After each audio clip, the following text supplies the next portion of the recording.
I don't know, good morning, good evening, wherever anyone may be here in the Department of Criminal Justice. Welcome students to this, and in particular, our women students that are very interested in finding out just how women professionals involved in our discipline, our profession, CJ, justice studies, whatever you want to call it, okay, how they have become professional. And now this is number 4 or 5 in our series. And we're really delighted and very, very happy and honored to have Dr. Kim Miller with us today, who has a remarkable background. And yes, she's also an adjunct professor here with us in Southern New Hampshire University Global in Department of Criminal Justice, and she does a wonderful job. So it was an easy ask for me to reach out to her and say, really, in so many terms, how did you get where you are? But Dr. Miller, which if you don't mind introducing yourself, your background, your education, that would be great. All right. Well, hello, everyone. It's nice to meet you all virtually. Okay, my story is a little different. I did not go to college right after high school. I had a second career. So when I was 40, I decided I want to be a paralegal. Okay, so I got the books, decided to be a paralegal. I was an office manager, a high school diploma. That was it. My family couldn't afford college. Only my brother went. So I got the books, spent a year online getting a paralegal certificate, fell in love with CJ because a paralegal certificate, you take real estate, you take civil, you take bankruptcy. So I had to find the one that I liked, and I fell in love with CJ basically because of the fast moving, the constant changing. So that was my destiny. Okay. At age 40, I figured out what I wanted to do when I grew up. So when I was so I finished the paralegal certificate, and then I went out to try and get a job. Okay, this was way back when. That's nice. You have a paralegal certificate, but you don't have any college. Okay, so let's go back to college. At that time, online schools were just starting. No, and because I live in a very rural area, there's no schools within driving distance. So I went online and got my bachelor's degree at age 42 in criminal justice. So that's great. So I go out to try to get a job, and I was hired. Okay, I had the best mentor, Carl Herman. He took me to jails. He took me to court. He took me to federal court. So my path was set by one person who made my direction for my career. And I don't see him very often, but whenever I do, I thank him for all the times that he helped me. Because you're not going to find someone who's going to take a 42-year-old woman to court, who's going to take a 42-year-old to prison, and really spend the time with me. And to this day, if not for him, and I still share the stories of him and of how he mentored me. So I work with him in criminal defense, paralegal. We worked on death penalty cases. We work with the mob cases. We work with the Bloods. I mean, we worked. I had the best time going to prisons, meeting all these people, and I got to learn the ins and outs of the court system. I got to learn that inmates, for all what they've done or not done, there were still people. Their families were still people. So I met their families. So I really got to do the paralegal job. And then I wanted to get into the FBI. Well, guess what? I'm too old. That was a heartbreaker. Right. So those of you who are thinking you're going to get into that part of the world, start early, because there was no way they were letting me be in there. The other part I suggest is I actually did an internship at gangs and organized crimes. It was unpaid. I worked full time, went to school, and I did the internship. And that was the best thing I ever did, that unpaid internship.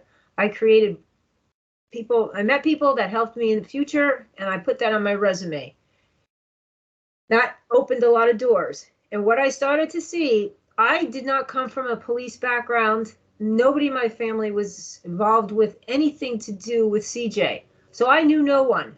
Zero. I was really the old lady with no contacts, trying to fumble her way through this career I wanted to be. I'll tell you, there were many times I cried, many times I wanted to quit, many times I was just distraught because I didn't know anyone. I don't know anyone to call. Can you help me get a job? Can you help me do this? Can you help me? Do you know anyone? I didn't know anyone. So this is for the people who have to struggle I mean, I know some people are lucky to know the right people, but I didn't know the right people. Fast forward, I finished the gangs and organized crime internship. Then I decide I'm still working at the law firm, the criminal defense law firm. Then I decide I want my master's because I decided I wanted to teach. So I got my master's in CJ. Continued to work in the CJ field. Then decided I didn't want to be a paralegal anymore. Well, guess what? Nobody wants to hire someone who's 45 by now in this field. I could not get into corrections. I tried the public defenders. My friends, I tried everything. Wow. I ended up taking a white collar crime case fraud class at a university in New York. Said to my professor, I don't want to be a paralegal anymore. He's like, I said, can you help me? And this man helped me. He knew someone who was a private detective in New Jersey. Oh, okay. So the private detective, I met with her. We met like on a park bench in Morristown, and she gave me the job, and I had to start at the bottom. Didn't matter if I had a 4-year degree. She needed someone to do office work, someone to do accounting. So I did that. Then I learned how to do open source intelligence investigating. Open source intelligence investigating is where you use the deep web, the dark web, and the surface web to do investigations. Then I became a certified fraud examiner. So ladies, if you are out there, and gentlemen also, I highly suggest looking into certified fraud examiner. That will open many doors. It certainly will not close them. And you are looking at figuring out who are the white collar criminals. You learn the fraud triangle, the rationalization to commit the crime, the wherewithal to commit the crime. So you learn the methodology and the thinking of the criminal by becoming a certified fraud examiner. So do that if you don't do anything else. So I have that going on the side. Then in New Jersey, you work for a private detective for 5 years. You become a private detective, but you have to go through all the background checks. So then I became a private detective, certified fraud examiner, and now I have a 4-year degree. So I'm in a good place. Did I think that's where I was going to be when I started? No. I wanted to work for the FBI. I wanted to work for the Secret Service.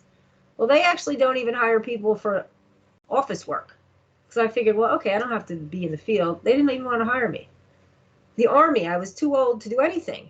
So can you imagine going through all these degrees, et cetera, and you're sitting there and you're like, okay, I'm this really smart person. And I can offer a lot of people, but I don't know the right people. I mean, I still didn't know the right people. So I decided I wanted to teach. I love teaching, so I taught at the master's level, but then I wanted to teach at the doctorate level. So meanwhile, so we're looking at, my friends, we're looking about 10, right now we're at 10 years of paralegal, bachelor's, ACFE, 10 years of education. So now I'm in my 50s. So those of you who are afraid to start later, do not worry about starting later. I didn't get the career that I really was thinking I wanted, the FBI, etc., but I still got a cool path. It doesn't matter when you start, okay? Because right now I teach students who are in their 20s and I teach them up into their 60s and 70s. You're never too old to learn. As somebody told me, you're going to be that age someday, so you might as well do what you want to do. So I got over the fact I wasn't going to be the oldest FBI agent in the world. I couldn't go to the Secret Service. So what I wanted to do is teach other students. I wanted to give them the path that I had because I had really great advisors that got me. So I really wanted to give back.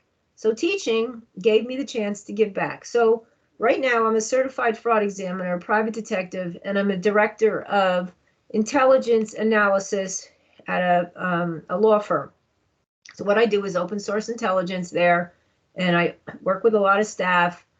I do a lot of identity theft work. So I have a really cool job now. So again, I didn't think I was going to get to that job ever. And believe me, there are times you're going to want to quit, times you're going to want to just give up, but please don't. because there's a path out there somewhere. And the other part of it was, I have to say, this is a male-driven industry, CJ. Okay? When I applied for jobs, men got them. Men who knew people, men who were policemen, and nothing against anyone who has people open doors, but I was in a field 20, 30 years ago when, we didn't have a lot of diversity issues were not in the forefront. So you had a woman who wanted to become something in law enforcement. It was not as easy as it is becoming now, but that was a something that I had to fight. So now I'm in this job. And you won. And I won. I'm here and I'm talking and I'm trying to give back to everyone, to ladies and gentlemen. Regardless of what you think you're going to do, you might not end up doing that. Okay, you might do something different, but go with it and don't give up. So, Dr. Miller, did you achieve your dream job yet? I have to say, no, I did not achieve my dream job. Well, what is your dream job?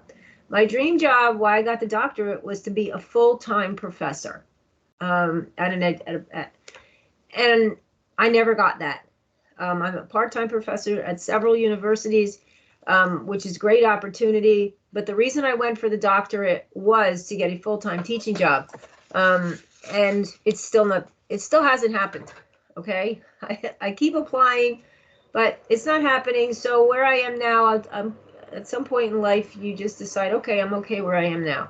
So I'm okay where I am now. Having said that, if there's a full-time teaching job comes my way and it's the right opportunity, that would be, I've accomplished everything that I wanted to do. And the whole point is, when I leave this industry, leave this world, whatever, I'm leaving a legacy behind to the students. So they can say, I remember that professor, hopefully they liked me. She helped me with this. She showed me that I could do this. I remember I was going to give up, but I remember Dr. Miller said, don't give up. That's what I'm trying to leave behind. I can't do anything more in my career. I'm not going back to school. I refuse to get another PhD. Right. So therefore, I'm going to teach everything that I can to the people that are coming up following my footsteps. So Jeff, that's kind of my story.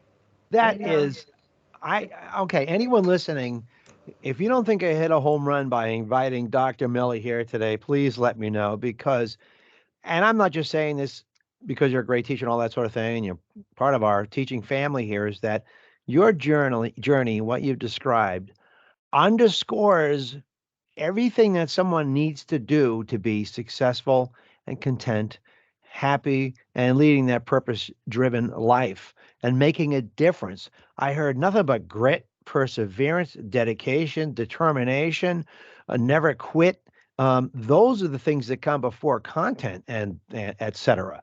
I'm just absolutely fascinated by that, and I'm sure every single student, and you've said it too, the male students too, need to learn from this, because there are parallels.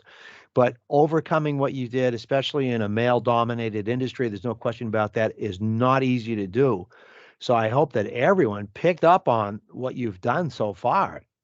And I think one of the biggest things too is, and I can identify with this, is that life is a lifelong learning experience.